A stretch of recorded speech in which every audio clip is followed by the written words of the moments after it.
Hey, we all had rules growing up, right? We all had rules growing up, and a lot of them were similar. Yep. Like everybody had a curfew. Everybody had to do chores. Everybody had to do your schoolwork before you could play, those kind of things. But some of our households had really weird house rules, and we'll get to some of those today because John and Nancy are still talking.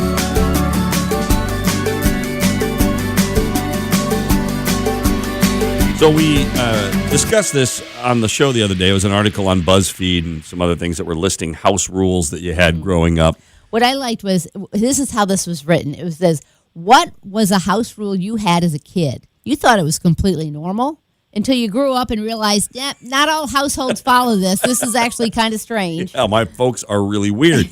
So we did it on the radio show. We were talking about it. We also put it up on the Facebook page, and you guys were all weighing in on it, which was really interesting. And I don't really remember growing up a ton of house rules. Right. And like we had all the normal ones, the schoolwork, the curfew, all those kind of things. But really, we were a pretty lightly monitored group of kids. I mean, they used to refer to us as those Riley kids All right. in the neighborhood.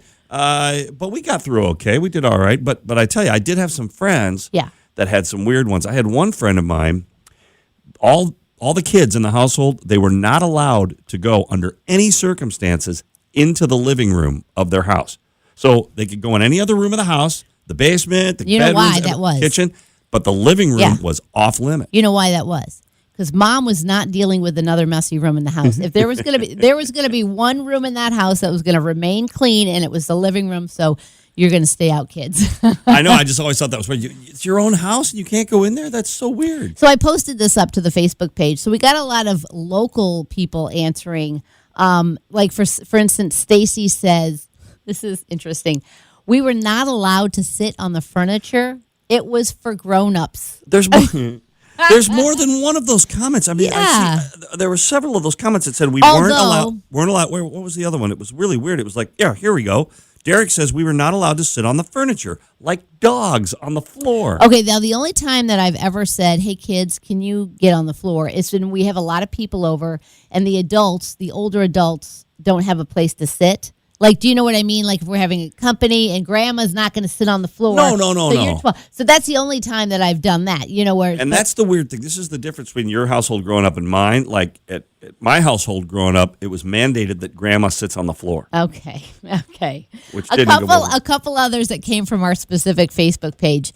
No singing at this dinner table. That must have been. Well, someone said no speaking at the dinner table. No talking at the dinner table, said Eric.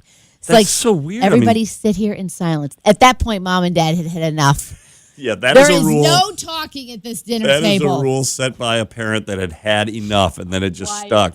Some of these were funny just because they reminded me of being a kid. Remember when we only had one phone in the house? Yeah. And everybody used it, and you would have time sometimes. If you had teenagers in the house that were trying to use the phone. I can remember my father's rule was you can't take a phone call during dinner. So the phone was on the wall of the kitchen, and if the phone rang, we would answer it because it's polite, but you were supposed to say, I'm eating dinner, I'll call you back. Correct. But sometimes if it was a girl you liked, or in my sister's case, a boy that you liked, and you'd start talking, my father would casually get up and walk over and take the phone from your hand and go, Jolene will call you back. You know what I mean? He'd do that. John will call you back when we're done eating. Goodbye. And that was horrifically embarrassing, but we knew the rules. At least he didn't just take it from you and hang up. No. We were nicer than that. Some of these rules actually, one of them said, Jillian said, if you go outside, stay outside till you're called. That was a rule in her house. Now, we're cold. One similar to that actually brought some warm and fuzzies back was like, if you go outside, you go to somebody's house. If you leave that house, you better call me and tell me you have a different location. Yeah. That was my mom's rule. Well, you always had to call. Like, if I come down to Michelle's and you're not there, you're at Rochelle's, you're in big trouble. Yes, correct. Because you did not call me and tell me where you were going. That's right. We always had to call and check in first if you were changing location. Yeah, that was a rule. I guess I had more rules than I thought now that I think about it. So there's this BuzzFeed article. I'm just going to throw a couple out to you and see how you react to them. Okay, these are actual rules that kids had in their house. Right. No lying on the couch. My dad said nobody was allowed to lie on the couch. If you're going to lie down, go to bed, sit down on the couch. Wait, isn't that what the couch is for? That's what I thought, right? Yeah. If you've been outside wearing open-toed shoes, you have to wash your feet when you get back in. Just open-toed shoes? The regular shoes weren't dirty enough? That's interesting. Guess not. Let's see. Did you ever have the rule where you had to eat everything on your plate? We did not. Oh, well, I had to eat all my vegetables, but I didn't. I just put it in my mouth and put it in a napkin or went to the bathroom. It was implied that you needed to at least try everything at our house. You had to try a bite. Take a bite of everything. You didn't have to finish it, but I had friends who had to sit at the table until they finished everything on their plate, even if it took till midnight. Mm-hmm. And the one that I remember specifically... too much work for the mom and dad. That's too much work. There was this one kid then, and I wasn't really great friends with him, but I went to his house a couple of times for dinner, and they asked us to do that too. So if you were a guest, they wanted you to eat everything on your plate. That was weird. And I can remember sitting there going I'm not coming eating over at your house anymore. Exactly. I was like, I don't like this. This feels weird and uncomfortable, and I want to go home. Yeah, that's interesting. You wouldn't do that. One more I found that was really interesting on the BuzzFeed article. They said the rule in our house was, because we had like 4 kids in our house, every kid in the family had an assigned color to keep track of what we belonged to. So she said my color was red. My toothbrush was red. My towel was red. I was only allowed to drink out of red cups and eat off the red plates. My stuff was stored in red bins. My sister's color was yellow. ... It went all around. Wow. You know how you spell mom in that family? OCD. Well, possibly, but it definitely, she said, kept things organized and avoided arguments. So these are weird rules that you had in your house as a kid that you didn't realize you were weird until you went to somebody else's house. There are a series of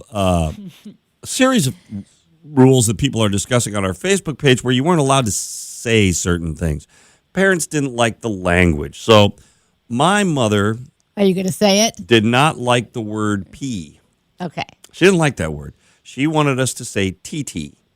And I don't know if that was an Oklahoma thing, because that's where she grew up. TT sounds off to me. I don't know. It doesn't sound right to me. It was so weird. It was like I listened to a comedy album, and I think it's probably not vogue to say these days, but I believe it was Bill Cosby who said that same thing. It's like TT was referred to, and so I think maybe it was an Oklahoma thing. I don't know. Instead of just going, I'm going to go to the bathroom. Well, if she would much prefer you to say that, but if you were going to have to call it something, it was not pee, it was TT. Okay. And my mom also had a problem with the word fart. She did not like everybody. that word. She didn't like that word.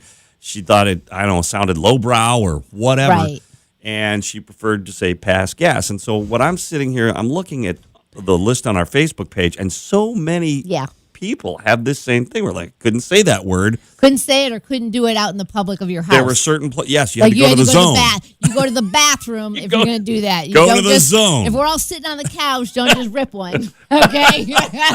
As a matter of fact, Julie says we were not allowed to use the word fart, but we could say toot, bozo, or pooter. What? I've never heard. Pull my finger, you bozo. Okay, all right. We're going to end it on that, aren't we? That's true. Yeah. That's true, because hopefully you're still listening, because if you do keep listening, we'll keep talking. See you next time. Bye. That's the rule. That is.